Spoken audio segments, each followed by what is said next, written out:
नमस्कार, माली समाचार हिंदी में आपका स्वागत है। मैं दिनेश माली। आज हम आपको महाभारत काल के प्राचीन शहर और गांवों को वर्तमान किस नाम से जानते हैं यह बताने वाले हैं। महाभारत काल में जिन नगर, शहर और जनपदों के नाम थे उनमें से वर्तमान में कुछ ही नाम मिलते हैं। समय के साथ उन नामों में बदलाव होता गया। हालांकि बहुत ऐसे शहर हैं जिन्हें आज भी उन्हीं नामों से पुकारा जाता है जिन नामों में महाभारत काल में पुकारा जाता था, जैसे मथुरा, काशी, जगन्नाथ, द्वारिका, बद्रीनाथ, गंगोत्री, सोमनाथ, कुरुक्षेत्र आदि। आइए जानते हैं कि आज उन शहर और गांवों को किस नाम से जानते हैं। कुरुक्षेत्र को आज भी कुरुक्षेत्र ही कहा जाता है, जो कि हरियाणा में स्थित है। कुरुक्षेत्र के पास अभिमन्युपुर था, जिसे वर्तमान में अमीन के नाम से जानते हैं। कुरुक्षेत्र के पास ही जयंत नाम का एक क्षेत्र है, जिसे वर्तमान में जिंद कहा जाता है। जिंद अब हरियाणा का एक जिला बन गया है। उसी तरह पानीप्रस्थ को पानीपत, सोनीप्रस्थ को सोनीपत और व्याघ्रपत को बागपत कहते हैं। बागपत उत्तर प्रदेश का एक क्षेत्र है। हाल ही में यहाँ उत्खनन में महाभारत काल के प्राचीन अवशेष पाए गए हैं। आश्चर्य की बात यह है कि बागपत से 4000 वर्ष पुराना रथ मिला है। बागपत उसी हस्तिनापुर के ऐतिहासिक साम्राज्य का हिस्सा था, जिसके लिए महाभारत का युद्ध लड़ा गया था। इस रथ और उसके पहिए में अच्छी क्वालिटी का तांबा लगा हुआ है, जिसके चलते ये इतने हजार वर्ष तक सुरक्षित रहा। पानीप्रस्थ को अब लोग पानीपत के नाम से जानते हैं। वहीं सोनीप्रस्थ अब सोनीपत और व्याघ्रपत अब बागपत बन गया है। हस्तिनापुर और मथुरा दो ऐसी जगह है जिनके नामों में अब तक कोई बदलाव नहीं आया। आखिर में गुरुग्राम है, जिसे मॉडर्न समय में गुड़गांव कहा जाता है, लेकिन अब ये एक बार फिर से प्राचीन नाम गुरुग्राम से जाने लगा है। कुरुओं का क्षेत्र था मेरठ और थानेश्वर के आसपास के क्षेत्र, और राजधानी थी पहले हस्तिनापुर और बाद में इंद्रप्रस्थ। जिन स्थानों के नाम आजकल काबुल, कंधार, बल्ख, बाखान, बगराम, पामीर, बगदक्षा, पेशावर, स्वात, चारसत्ता आदि है, उन्हें महाभारत काल में क्रमशः कुंभा या कुहका, गंधार, बाल्हिक, ओक्कान, कपिशा, मेरू, कंबोज, पुरुषपुर, सुवास्तु, पुष्पकलावती आदि नाम से जाना जाता था। बरनावा, हिंडी और कृष्णा नदी के संगम पर बागपत जिले की सरथना तहसील में मेरठ यानी हस्तिनापुर से लगभग 35 किलोमीटर दूरी पर स्थित है। यह प्राचीन गांव वारनावत या वारनावर्त है, जो उन 5 गांवों में से एक था जिनकी मांग पांडवों ने दुर्योधन से महाभारत के युद्ध के पूर्व की थी। ये 5 गांव वर्तमान नाम अनुसार निम्न थे: पानीपत, सोनीपत, बागपत, तिलपत और बरूपत। बरनावा गांव में महाभारत काल का लाक्षागृह टीला है। यहाँ पर एक सुरंग भी है। यहाँ की सुरंग हिंडनी नदी के किनारे पर खुलती है। टीले पर पिल्लर तो कुछ असामाजिक तत्वों ने तोड़ दिए हैं, उसे वे मजार बताते हैं। यहीं पर पांडव किला भी है, जिसमें अनेक प्राचीन मूर्तियाँ देखी जा सकती है। गांव के दक्षिण में लगभग 100 फुट ऊंचा और 30 एकड़ भूमि पर फैला हुआ यह टीला लाक्षागृह का अवशेष है। इस टीले के नीचे 2 सुरंग स्थित है।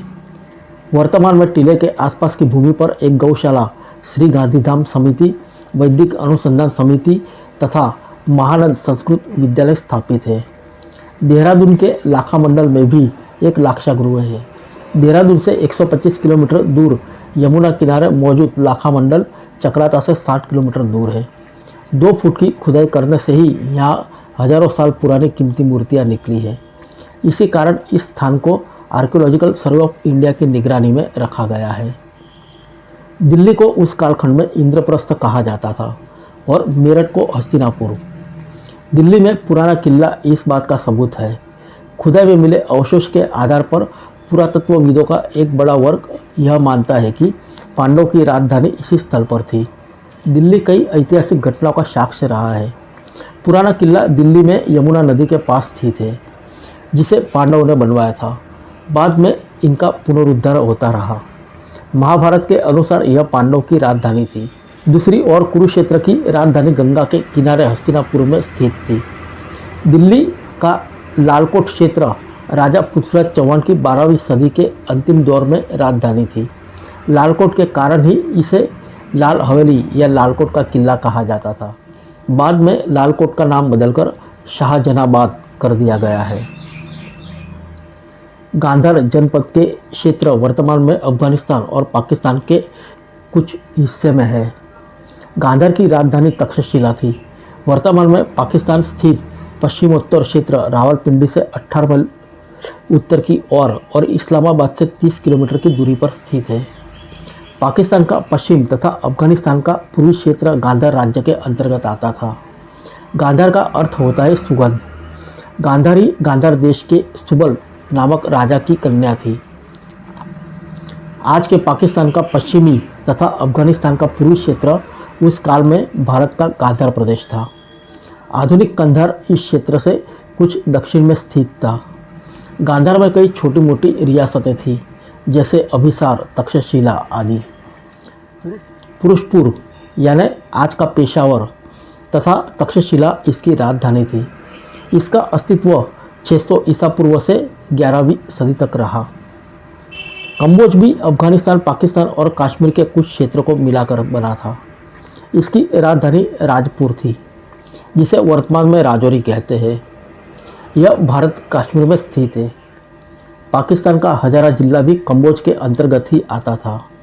धुरिक मान्यता के अनुसार कश्मीर के राजौरी के तजाकिस्तान तक का हिस्सा कम्बोज था, जिसमें आज का पामीर का पठार और बगदशाह भी है। बगदशाह अफगानिस्तान में हिंदुकुश पर्वत के निकटवर्ती प्रदेश और पामीर का पठार हिंदुकुश और हिमालय की पहाड़ियों के बीच का स्थान है। उल्लेखनीय है कि कम्बोज और कम्बुज में फर्क है। प्राचीन कम्बुज को वर्तमान में कंबोडिया कहते हैं। पांचाल क्षेत्र में बरेली, बदायूं, फर्रुखाबाद आते हैं। तब राजधानी अहिच्छत्र तथा कापिल्य थी। इसके नाम से सर्वप्रथम उल्लेख यजुर्वेद की तैत्तिरीय संहिता में कपिला के रूप में मिलता है। कनिंघम के अनुसार वर्तमान उत्तर पंचाल और द्वाबरा दक्षिण पंचाल था। पांचाल को कुल 5 लोगों ने मिलाकर बनाया था, यथा किवी, केशी, संजय, तुर्सस और सोमाक। पांचालों और कुरु जनपदों में परस्पर लड़ाई झगड़े चलते रहते थे। आपको बता दें कि महाभारत काल में ईरान को पारस्य देश कहते थे, जहाँ पर अवास्का का साम्राज्य था। इराक में पहलवा का साम्राज्य था। उत्तर मद्र और उत्तर कुरा में वर्तमान में किर्गिस्तान कहते थे। नेपाल में विदेही साम्राज्य था, जिसकी राजधानी मिथिला थी। श्रीलंका में सिंहल और त्रिकोटा नाम के 2 राज्य थे।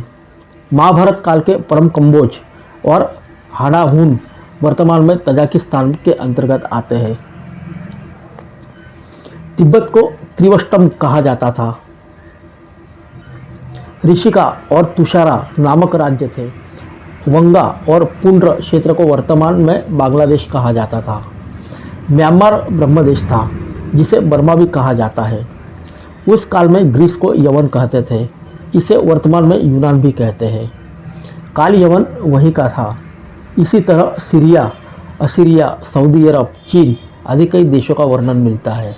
भारत में भी कई प्राचीन शहर हैं, जैसे मथुरा, अयोध्या, द्वारिका, काची, उज्जैन, रामेश्वरम, प्रयाग, पुष्कर, नासिक, श्रीवस्ती, पेशावर, बामियान, सारनाथ, लुम्बिनी, राजगिरी, कुशीनगर, त्रिपुरा, गोवा, महाबलीपुरम, कन्याकुमारी, श्रीनगर, गांधार आदि।